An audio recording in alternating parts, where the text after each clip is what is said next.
Baik, selamat siang Bapak dan Ibu semua.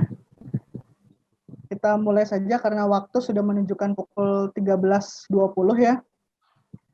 Selamat siang, selamat datang pada webinar pengawasan dan implementasi Peraturan Gubernur DKI Jakarta nomor 101 tahun 2020. Acara ini terselenggara berkat kerjasama dari pemerintah Provinsi DKI Jakarta yang dalam hal ini diwakilkan oleh Dinas Tenaga Kerja, Transmigrasi, dan Energi Provinsi DKI Jakarta, kemudian juga dari Asosma, LSPPK, MP2KI, dan juga Delta Indonesia. Sebelumnya saya ingin menyapa para panelis yang sudah hadir pada webinar siang hari ini. Pertama yang kami hormati Kepala Dinas dari Dinas Tenaga Kerja, Transmigrasi, dan Energi Provinsi DKI Jakarta, Bapak Dr. Andes Andriansah MH selaku panelis. Yang kami hormati Kepala Bidang Pengawasan Ketenagakerjaan dari Dinas Tenaga Kerja, Transmigrasi, dan Energi Provinsi DKI Jakarta, Bapak Dr. Kadik. Lalu juga yang kami hormati Ketua LSP Proteksi Kebakaran sekaligus praktisi bangunan tinggi di DKI Jakarta, Bapak Unggul Wahyudono. Kemudian yang kami hormati juga Ketua Asosiasi IPMA, Bapak Suryadi, dan juga yang kami hormati seluruh Bapak dan Ibu peserta webinar pada siang hari ini. Pada siang hari ini, pertama-tama saya akan menjelaskan beberapa susunan acara, di mana yang pertama itu nanti kita akan mulai dari sambutan dari Ketua Asosiasi IPMA, Bapak Dr. Bapak Suryadi, kemudian juga nanti ada sambutan dari Ketua LSPPK sekaligus moderator nanti Bapak Unggul Wahyudono. Kemudian pada saat nanti sesi materi, panelis akan memberikan materinya, kemudian nanti dari moderator akan memberikan waktu untuk Q&A. Jadi nanti kalau misalkan Bapak dan Ibu semua ada pertanyaan-pertanyaan bisa ditulis melalui Q&A ataupun nanti kita coba menggunakan metode raise hand. Jadi nanti Bapak dan Ibu semua bisa raise hand agar sound dari akun Bapak dan Ibu juga bisa kami rilis untuk berbicara seperti itu. Baik, yang pertama kita langsung masuk saja ke webinar siang hari ini. Yang pertama yaitu sambutan dari Ketua IPMA, Bapak Suryadi. Silakan Pak Suryadi, waktu dan tempat kami persilakan. Ya, terima kasih. Assalamualaikum warahmatullahi wabarakatuh. Salam sejahtera buat kita semua.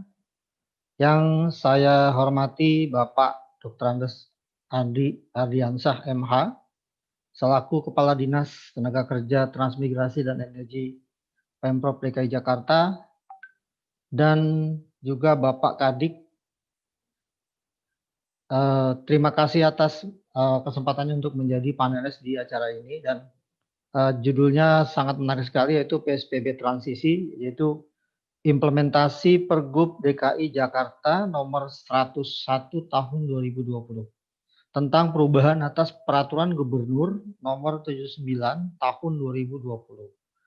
Yang terhormat Bapak Insinyur Unggul Wahyudono sebagai moderator dan sekaligus Ketua LSPPK DKI Jakarta, dan yang terhormat para Ketua Umum Asosiasi Profesi di DKI Jakarta, dan semua masyarakat pengelola gedung yang berpartisipasi di acara webinar siang ini.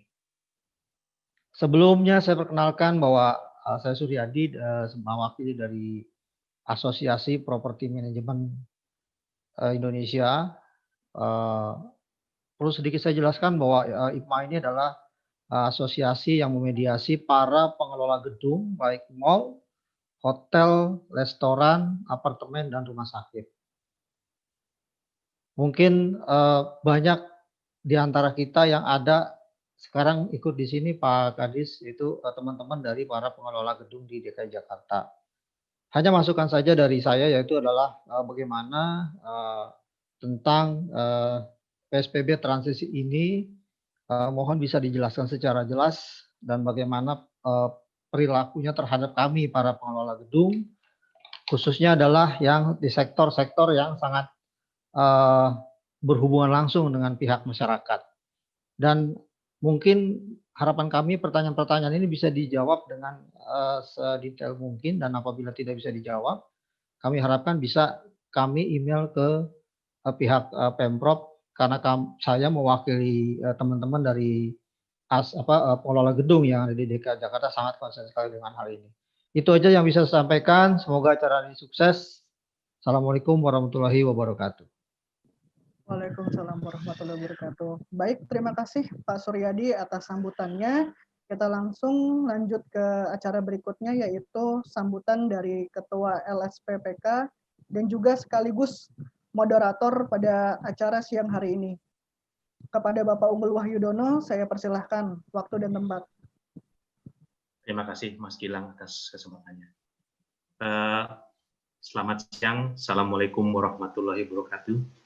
Yang terhormat Bapak Kepala Dinas Tenaga Kerja, Transmigrasi, dan Energi Provinsi DKI Jakarta, Bapak Dr. Andes Andriansyah, MH, yang sudah hadir di depan kita semua pada siang hari ini. Yang pertama-tama saya perkenalkan bahwa saya dari Lembaga Sertifikasi Profesi Proteksi Kebakaran yang juga tergabung dalam Asosiasi Masyarakat Profesi Proteksi Kebakaran di Indonesia.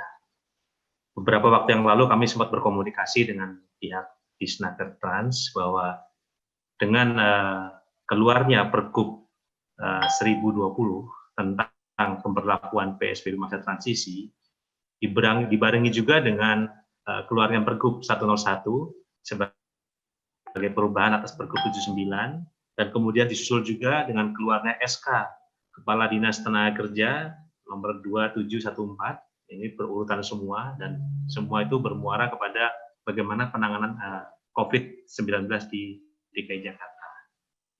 Bapak Kepala Dinas yang saya hormati, bahwa dalam kesempatan ini kami sebenarnya sudah banyak sekali webinar-webinar yang diikuti terutama oleh yang terhormat pengelola gedung yang saat ini berhadapan dengan Bapak di forum ini. Mungkin kali ini kami ingin sekali berkomunikasi langsung dengan Bapak. Mungkin ada beberapa pertanyaan yang nanti akan kami rilis langsung ke Bapak, karena ada beberapa juga yang masih membingungkan di lapangan, terutama terkait dengan hal apakah sudah lapor ke Dinkes, perlu lapor ke Dinas Tenaga Kerja, dan sebagainya, Pak. Juga termasuk apakah ini ditutup 3 hari kalau sudah ada penularannya atau hanya yang positif saja ditutup. Ini banyak sekali pertanyaan-pertanyaan seperti yang ingin kami ajukan ke Bapak secara langsung. Dengan demikian, kira-kira itu aja Pak yang dapat saya sampaikan dari saya. Mohon maaf apabila ada yang kurang berkenan. Waktu dan tempat selebihnya, karena tadi sudah diserahkan dari pembuka acara kepada saya sebagai moderator, mungkin untuk mempersingkat waktu, tempat dan kesempatan ini kami berikan kepada yang terhormat kepada Bapak Kepala Dinas Tenaga Kerja Transmigrasi Provinsi DKI Jakarta. Silakan Pak.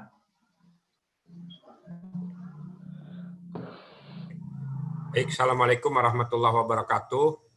Selamat siang dan salam sejahtera untuk kita semua. Yang hormat, di sini saya lihat Bapak Suryadi dari IPMA, terus dari Pak Unggul Wahyudono dari LSPPK, dari yang mewakili MPK 21 ya? K2KI. Pak Unggul ya tadi ya? Oke. Ya, terus dari Delta Consultant Training Inspectant, ya, para peserta webinar, Bapak-bapak, Ibu-ibu, hadirin hadirat yang berbahagia. Puji syukur marilah kita panjatkan kehadirat Allah Subhanahu wa taala atas berkat rahmat hidayah serta inayahnya kita masih diberikan nikmat sehat sehingga kita dapat bersilaturahim, berkumpul ya di tempat ini dalam rangka ya webinar ya terkait pemberlakuan PSBB transisi. Kalau dibilang itu berarti PSBB transisi jilid 2 ya. Bapak Ibu hadirin hadirat yang berbahagia bahwa tanggal 12 Oktober 2020 kemarin ya tepatnya 1 hari sebelum tanggal 12 ya Pak Gubernur sudah mengumumkan bahwa ya untuk wilayah DKI Jakarta akan diberlakukan kembali PSBB transisi, di mana PSBB transisi ini ya diberlakukan berdasarkan kajian data serta ya masukan-masukan dari etimologi, dari kedokteran, ya juga dari rekan-rekan ya, pihak swasta ataupun pelaku usaha. Nah, ini semuanya dalam rangka bagaimana kita melakukan bersama-sama pencegahan penyebaran COVID-19. Ya, bahwa sesuai apa yang kita ketahui, ya COVID-19 yang kita perangi tidak hanya penyakitnya, tidak aja virusnya, ya yang kita perangi yaitu penyebarannya. Ya, kalau penyebarannya tidak masif, ya sesuai dengan kondisi fasilitas kesehatan, sesuai dengan kondisi sumber daya manusia, tenaga kesehatan, mungkin tidak terlalu mengkhawatirkan.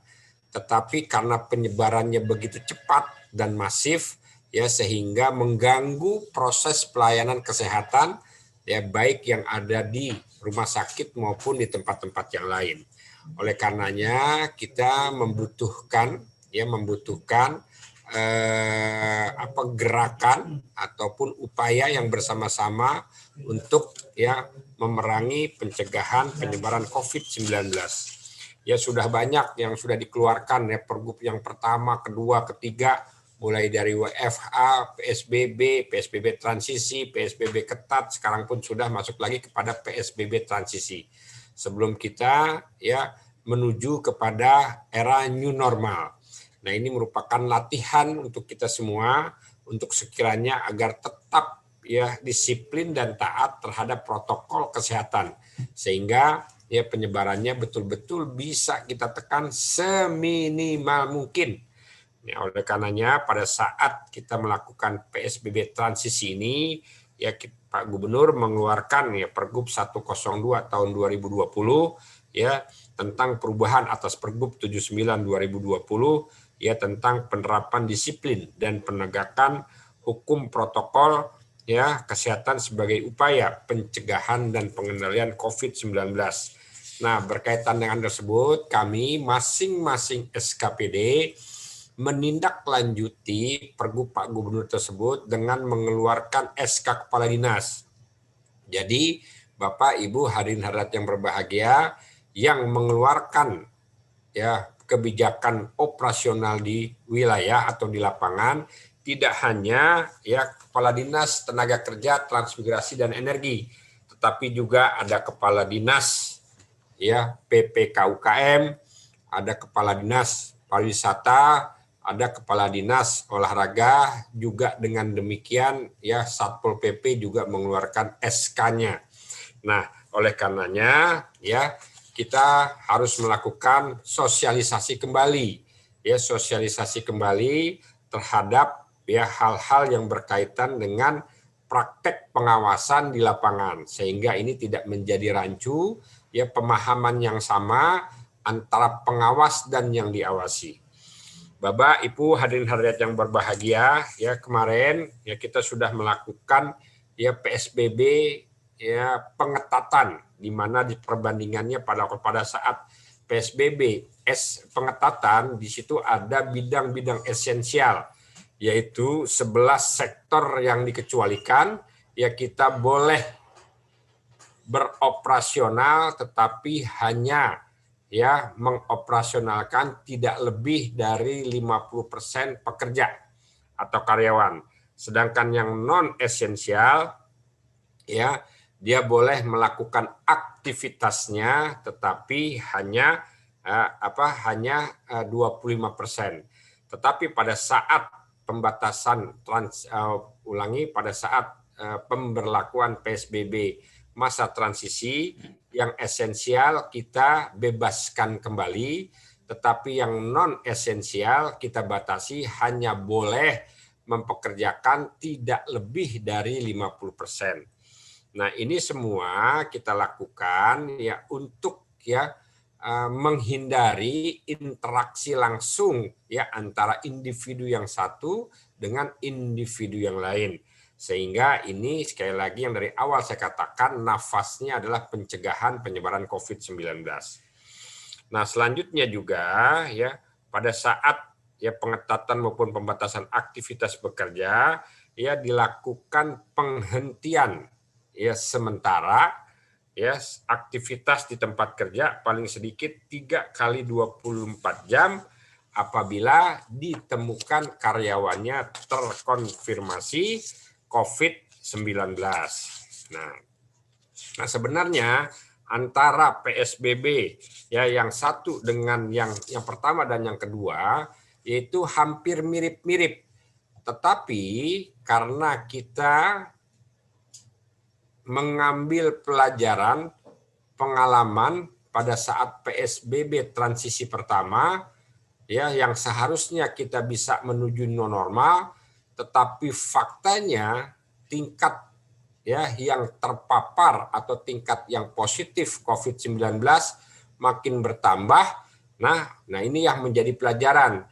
Ya di sini ada hal-hal yang memang belum secara optimal kita laksanakan. Ya yaitu terkait masalah testing, tracing dan treatment.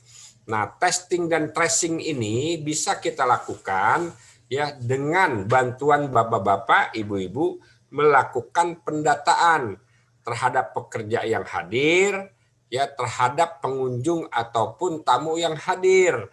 Nah, inilah akhirnya yang kalau saya lihat ada perbedaan antara PSBB transisi yang pertama dengan PSBB transisi yang kedua. Jadi memang saat ini diwajibkan kepada pelaku usaha untuk melakukan pendataan. Pendataan siapa? Ya kalau itu perkantoran, perusahaan, ya pendataan para pekerjanya. Juga pendataan para pengunjung ya atau konsumen. Kenapa ini harus dilakukan? Karena kita menginginkan apabila ada yang terkonfirmasi positif COVID-19, kita bisa melakukan tracing secara tepat.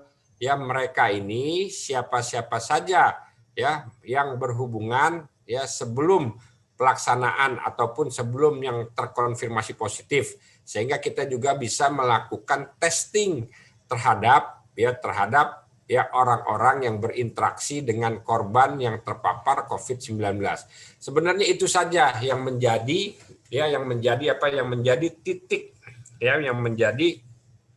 titik perbedaan ya antara PSBB transisi yang pertama dan yang kedua. Nah, kalau yang lainnya sama, yaitu bahwa pimpinan perusahaan harus mengeluarkan surat keputusan pembentukan tim penanganan COVID-19. Nah, ini merupakan Satgas COVID internal perusahaan ya yang tugasnya yaitu ya melakukan pengawasan internal ya terhadap pelaksanaan protokol kesehatan di perusahaannya, di perkantorannya, di tempat usahanya, sehingga kita sama-sama nih ya memerangi penyebaran COVID-19. Selanjutnya juga terkait masalah batasan karyawan tadi sudah disampaikan, untuk yang esensial tidak ada pembatasan tetapi tetap harus melakukan ya, protokol kesehatan, sedangkan yang non esensial dibatasi tidak lebih dari 50%. Terus juga mewajibkan seluruh pekerja dan tamu pengunjung menggunakan masker dan alat pelindung diri lainnya sesuai dengan kebutuhan dan ketentuan yang berlaku. Juga melakukan pembersihan dan disinfeksi di lingkungan kerja secara berkala. Jadi Bapak Ibu ya jangan ya lanjut jangan melakukan terus ini sudah terus ya udah nanti kita banyakkan ini aja lanjut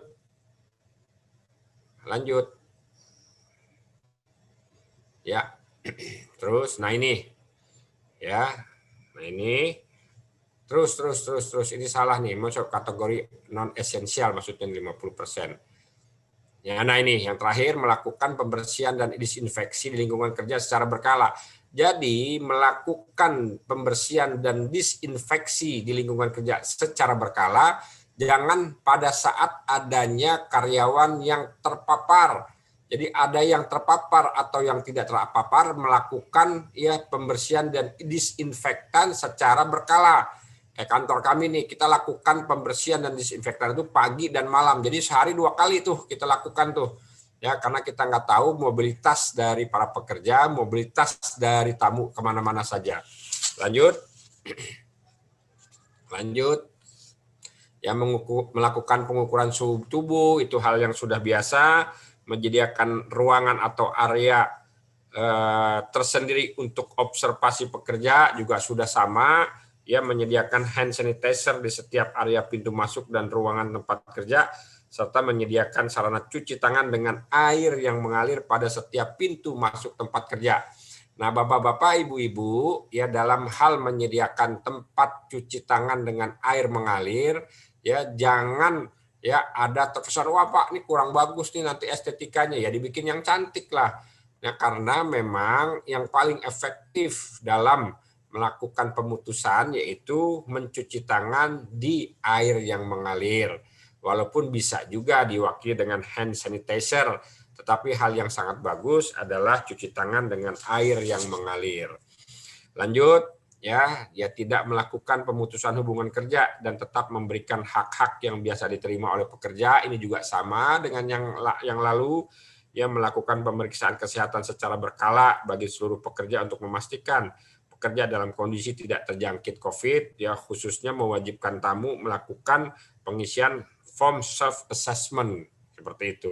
Karena kita jangan sampai ya dalam arti kata ya internalnya sudah kita jaga, kondisi lingkungan kita sudah kita jaga, tetapi yang tamu-tamunya kita tidak jaga. Nah, biasanya disitulah ya karirnya itu ya dapat. Terus melakukan pembatasan internal fisik dengan rentang jarak paling sedikit 1 meter dalam setiap melakukan aktivitas.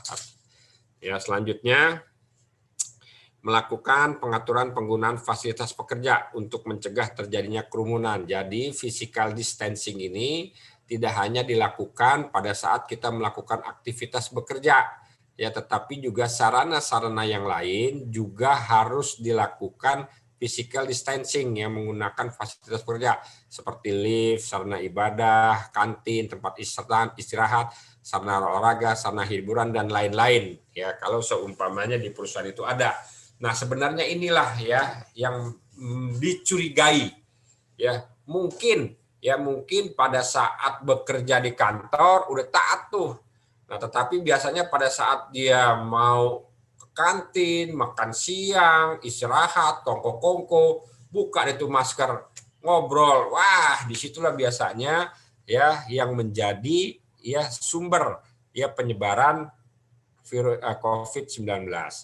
Memaksimalkan penggunaan teknologi dan atau rekayasa engineering dalam melaksanakan aktivitas kerja. Ya, tim penanganan COVID melakukan pemantauan kesehatan pekerja secara proaktif.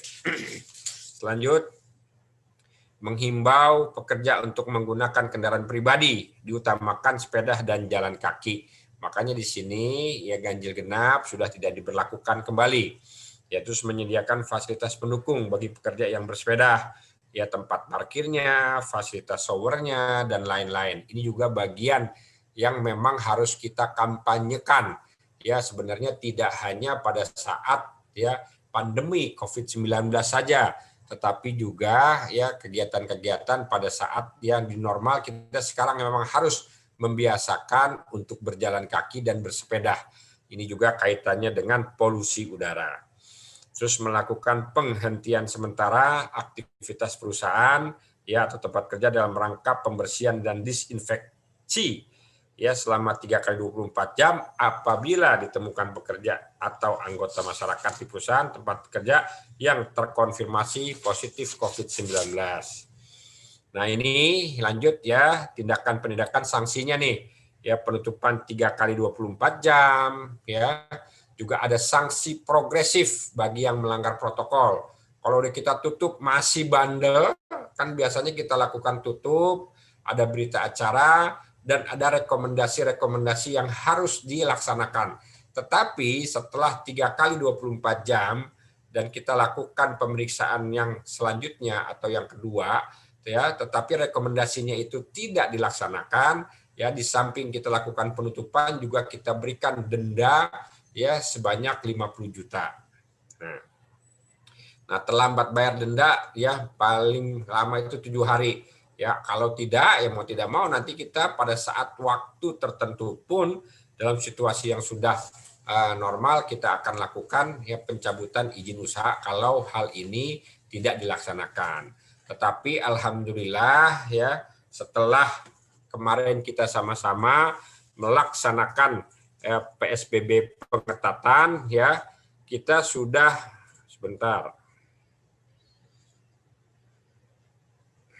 kita sudah melakukan ya pemeriksaan terhadap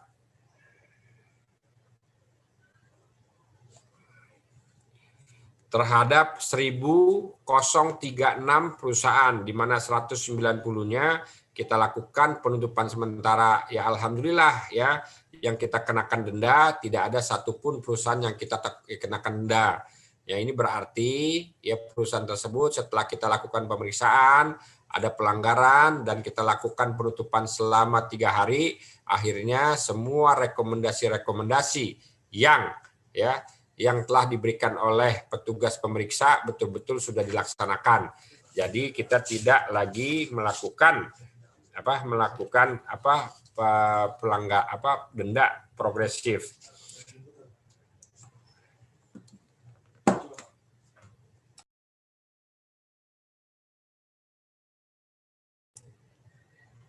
Lanjut, nah ini sebenarnya saksi melanggar protokol kesehatan. Ini sudah tegas ini benernya nih. Ya sudah tegas sekali nih ya bahwa tidak segera pergi setelah diperintahkan ya saat berkerumun oleh pejabat yang berwenang itu pidana penjara paling lama 4 bulan 2 minggu. Apabila melawan pejabat yang melaksanakan ya tugas yang sah juga bisa ya dilakukan pidana penjara paling lama 1 tahun 4 bulan. Nah, lanjut. Nah, ini pelaporan terkait masalah. Nah, jadi kita ya di samping di sini, makanya saya bilang mendingan bapak-bapak, ibu-ibu efektifkan yang namanya Satgas Covid internal perusahaan ya supaya dia secara aktif melakukan pengendalian, pemeriksaan, pengawasan internal. Dan apabila ada yang terjangkit juga lakukan pelaporan ke perusahaan wilayah di Provinsi DKI Jakarta. Ini lanjut. Nah, kita juga ya di Sudin juga kita lakukan kanal-kanal untuk melakukan pelaporan apabila ada karyawan atau perusahaan yang masih mempertanyakan hal-hal yang terkait masalah PSBB transisi jilid 2. Mungkin itu saja yang perlu saya sampaikan. Sekali lagi saya ucapkan terima kasih kepada bapak-bapak, ibu-ibu yang hadir pada webinar siang hari ini. Mudah-mudahan ini bisa dilaksanakan ya sehingga ya pandemi COVID-19 yang melanda Jakarta, Indonesia dan dunia bisa ya kita kendalikan. Itu saja yang perlu saya sampaikan. Lebih kurangnya mohon maaf. Wabillahi taufiq walhidayah. Assalamualaikum warahmatullahi wabarakatuh. Baik, terima kasih Bapak Kepala Dinas atas ureannya tadi. Ini ada beberapa pertanyaan Pak dari peserta, mungkin yang pertama kasih sampaikan, kemudian nanti ada beberapa peserta yang mohon izin akan bertanya langsung kepada Bapak. Ini ada 2 orang sudah masuk ke list saya. Yang pertama adalah terkait dengan pendataan pengunjung Pak Kepala Dinas. Untuk pendataan pengunjung, karena gedung di tempat kami ini ada yang office building, ada yang apartemen, mall maupun hotel. Nah, untuk yang gedung tipe perkantoran, misalnya itu digunakan oleh bank, apakah pendataan itu hanya terkait dengan pengunjung saja atau termasuk nasabah atau hanya nasabah saja?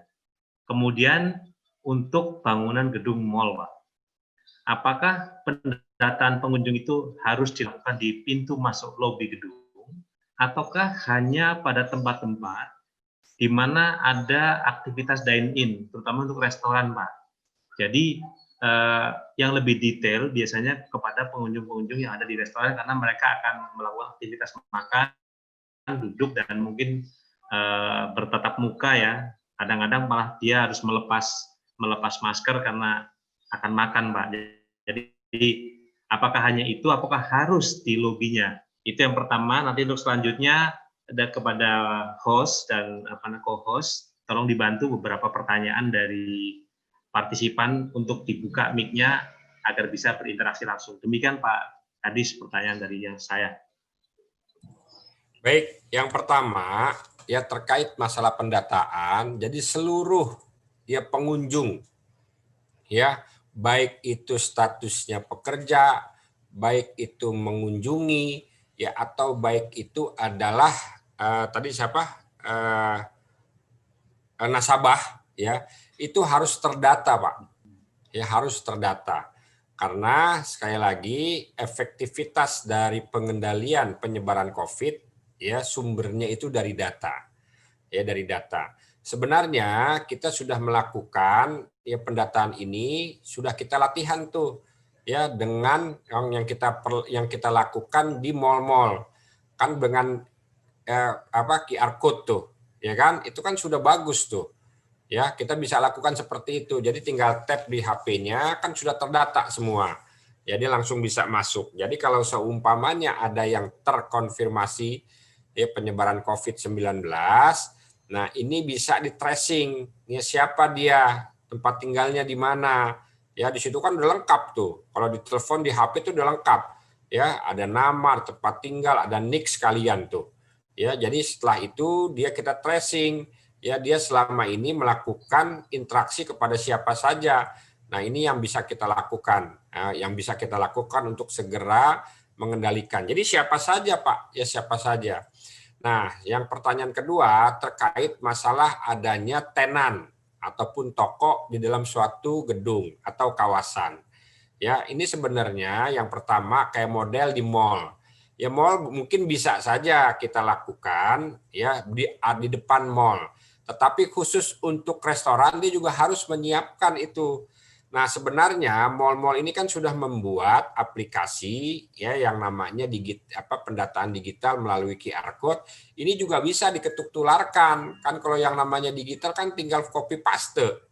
Ya kan? Ya mewajibkan kepada ya si tenan-tenan restorannya itu untuk ya menyiapkan alat tersebut seperti itu. Kalau sistemnya aplikasinya kan sudah terbangun ya yang ada di mall. Ya silakan diketuk tularkan ya kepada ya tenan-tenan yang ada di mall tersebut, terutama yang memang ya sekali lagi yang memang ya dia melakukan pemberhentian, berhenti. Dine-in kan berhenti tuh.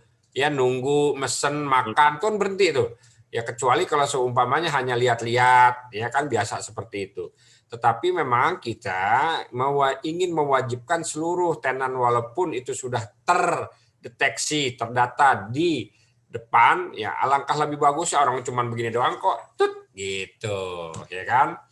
Nah itu yang pertama. Yang kedua nah ini sebagaimana nih ya toko, kios, tempat usaha yang memang tidak berada di satu kawasan. Jadi sendiri-sendiri misalnya di kampung-kampung atau jalan-jalan yang memang sifatnya terbuka, sebenarnya dia juga bisa melakukan hal tersebut. Makanya kemarin saya sosialisasi, ini sekarang kita lagi sosialisasi secara maraton, sehingga masalah pendataan ini kita harus betul-betul bahu-membahu, tolong-menolong, saling share ya teknologi yang sudah terbentuk atau terbangun kepada yang lainnya. Jadi semua ya pelaku usaha, perusahaan, toko, baik itu di pemukiman maupun di kawasan, ya baik itu perusahaan besar, kecil, sedang, menengah, ya mikro itu sebenarnya harus terdeteksi dengan adanya pendataan pengunjung. Ya dengan apa? Yaitu dia dengan QR code itu cukup itu sudah. Ya jadi nggak usah pakai nulis-nulis lagi. Ya tinggal foto QR code udah terekam. Nah data ini sebenarnya data internal, data perusahaan, ya nggak boleh keluar. Nah, dia boleh keluar kalau seumpamanya ada pemeriksaan dari ya aparat yang terkait. Seperti itu, Bapak, ya. Baik, Pak. Pak Gilang, apakah sudah ada yang akan dibuka mic-nya? dari beberapa pertanyaan, ada 7 orang saya lihat ini. Oke Pak, sambil menunggu ini, ada beberapa pertanyaan yang lain Pak, terkait dengan operasional gedung Pak. Apakah di sini dipertanyakan, apakah untuk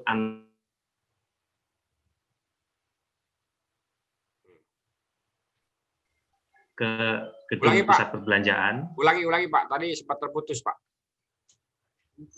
Misalnya. Mohon maaf, ada pertanyaan, apakah anak-anak, balita, dan usia lanjut sudah diperbolehkan masuk ke pusat perbelanjaan? Kemudian yang kedua, jika terkonfirmasi positif, Pak, di sini disebutkan terutama di Pergub 101 pasal 8, Pak, tentang adanya penyesuaian kapasitas ruang dan jangkauan kontak erat. Apakah ini bisa kami terjemahkan jika ada kasus terkonfirmasi positif dalam gedung sehingga tidak memerlukan penutupan gedung 3 kali 24 jam, tapi hanya penutupan di beberapa lokasi yang menjadi jangkauan kontak erat. Apakah seperti itu terjemahannya? Ya. Mohon penjelasan, Pak. Baik, yang pertama terkait masalah anak dan usia lanjut. Memang ya sampai dengan saat ini ya karena anak dan usia lanjut merupakan ya usia yang rentan cepat ya terjangkitnya penyebaran COVID. Oleh karena ini itu kita lagi tetap melakukan ya pelarangan. Selanjutnya yang terkait masalah penutupan ya memang ya antara PSBB yang satu dengan PSBB yang lain kebijakannya berbeda-beda. Ini sebenarnya bukannya kita itu tidak konsisten, tetapi semuanya itu ditentukan dengan penyebaran COVID di suatu lokasi atau objek pemeriksaan. Ya memang waktu pertama kali kita terapkan PSBB, kita menerapkan satu divisi, satu bagian atau satu atau dua lantai yang memang berkontak erat terhadap konfirmasi. Nah, pada saat PSBB ketat, itu seluruh gedung. Kenapa? Karena memang penyebarannya masif. Nah, atas begitu, sekarang sudah agak mendingan, nah kita longgarkan lagi. Ya, memang hanya ya sebatas ya divisi yang kontak erat. Misalnya ada 3 gedung, nggak mungkin 3-3-nya kan ditutupkan, seperti itu. Nah, sebenarnya inilah yang tadi saya sebutkan, kalau benar-benar sudah dilaksanakan, insya Allah Pak, ya sekali lagi insya Allah. Cuman masalahnya kan ini tidak dilaksanakan. Jadi Pak Gubernur itu selalu menekankan kepada kita, ya apakah WFA, apakah PSBB, PSBB transisi, PSBB ketat, bahkan mungkin nanti lockdown sekalipun, sebenarnya betul yang memutuskan adalah pemerintah, karena pemerintah mempunyai kewenangan untuk itu. Tetapi dasar memutuskan itu sebenarnya ada di masyarakat, ya ada di kita semua. Ya kalau kita disiplin, ya taat dalam melaksanakan protokol COVID, sehingga penyebarannya bisa kita tekan, ya nggak mungkin juga kita akan melakukan PSBB ketat, apalagi DKI Jakarta. Jujur saja, pendapatan asli daerah DKI Jakarta semuanya itu berasal dari perdagangan dan jasa. Kepengennya kita semuanya buka seluas-luasnya. Tetapi apabila kita buka seluas-luasnya tetap memunculkan atau menimbulkan sumber yang menjadi klaster penyebaran, mau tidak mau kita lakukan pengetatan kembali. Jadi demikian Pak Unggul.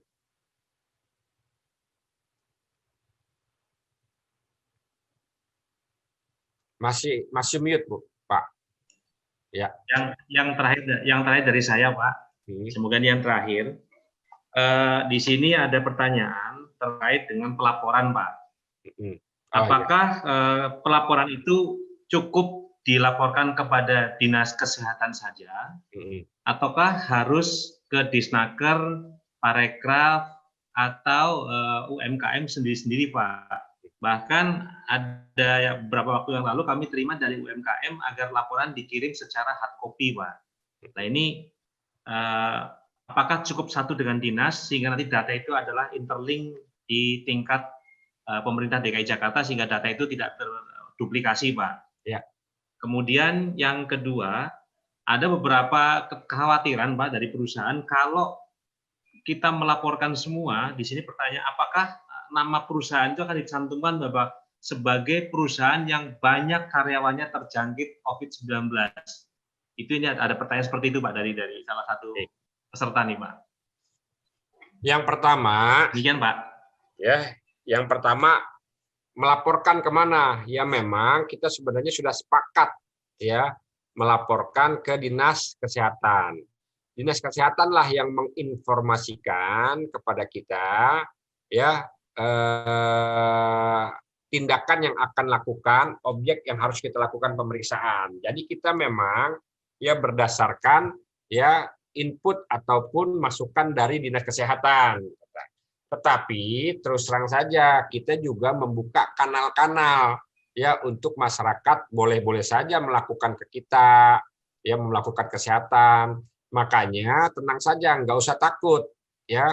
Yang jadi masalah kan kalau belum melapor ke kita, belum melapor ke kesehatan, tiba-tiba ada karyawan yang melapor karena tidak melakukan protokol. Nah itu yang kita lakukan pendendaan ataupun sanksi administratif secara progresif. Tapi kan tadi saya sudah bilang ya alhamdulillah sampai saat ini ya tidak ada yang didenda. Berarti halo, kedengeran Pak? Halo, halo, halo. Sepertinya Pak Unggul ada masalah jaringan Pak, mungkin bisa dilanjut aja Pak. Oh begitu ya. Oke, kalau di kita kedengeran ya, kalau saya kedengeran ya. Kedengeran Pak ya. Baik. Ya, jadi nggak usah khawatir ya, mau ke kesehatan boleh ya, mau ke kita juga boleh, tetapi kita akan interlink kok. Tetapi kita juga tidak bisa ya kalau seumpamanya ada masyarakat yang melapor kepada kita, oh nggak boleh, silakan ke kesehatan saja, enggak, tetap kita harus terima itu laporan ya. Nah sebenarnya kenapa kita harus melaporkan? Karena Pak Gubernur tidak mau ada perusahaan yang mengumpet-umpetin apabila ada karyawannya yang terpapar. Nah, makanya sekarang Pak Gubernur itu mengambil langkah untuk melakukan sanksi administrasi di samping melakukan penutupan. Ya, 2 kali 50 juta, 100 juta sampai 150 gitu. Tapi yang saya sampaikan tadi, alhamdulillah sampai dengan saat ini kan tidak ada yang kita lakukan sanksi administrasi. Berarti Bapak-bapak begitu dilakukan pemeriksaan, ada rekomendasi, alhamdulillah sudah dilaksanakan dengan baik. Nah, mudah-mudahan ya ke depan masih tetap seperti itu ya. Nah, selanjutnya terkait masalah pelaporan, ya tetap Pak didata, tetapi tidak diumumkan seperti itu. Ya nggak usah khawatir. Saya selalu mengatakan bahwa ya tetap dong harus didata. Karena apa? Pada kita juga jangan sampai melakukan penutupan ataupun tidak melakukan penutupan, tapi dengan tidak data yang jelas. Kita harus ada data yang jelas. Ya, tetapi kita nggak umumkan, Pak. Misalnya perusahaan A, perusahaan B, perusahaan C. Yang kita umumkan tuh hanya jumlahnya saja. Ya, sekali lagi hanya jumlahnya saja. Tapi tidak kita umumkan. Nah, untuk hal tersebut, kami mohon nih kepada perusahaan-perusahaan untuk tidak melakukan pemutusan hubungan kerja terhadap perusahaan yang melapor, terhadap karyawan yang melaporkan. Bahkan bapak-bapak, ibu-ibu ya sangat mengapresiasi karena berarti karyawannya sangat mempunyai kepedulian terhadap kesehatan ya dan kesejahteraan di lingkungan pekerjaannya seperti itu. Saya masih menemukan nih terus terang saja, jujur saja, saya marah kalau seperti ini. Ya kalau ada karyawannya yang melaporkan terus karyawannya itu dibikin nggak betah. Ya, sehingga terus dicari-cari kesalahan. Ya, terus di PHK. Janganlah, Pak. Ya, janganlah. Ya, kita jangan zolim. Ya, saya aja selalu melakukan sosialisasi. Ya, alhamdulillah yang tadi saya sebutkan tadi, ya alhamdulillah ada yang ditutup tapi sampai dengan saat ini selama PSBB pertama, Pak. Pak Unggul, selama PSBB pertama sampai dengan saat ini tidak ada yang kita lakukan pendendaan seperti itu. Ini berarti sistem pelaporannya sudah berjalan dengan baik. Demikian.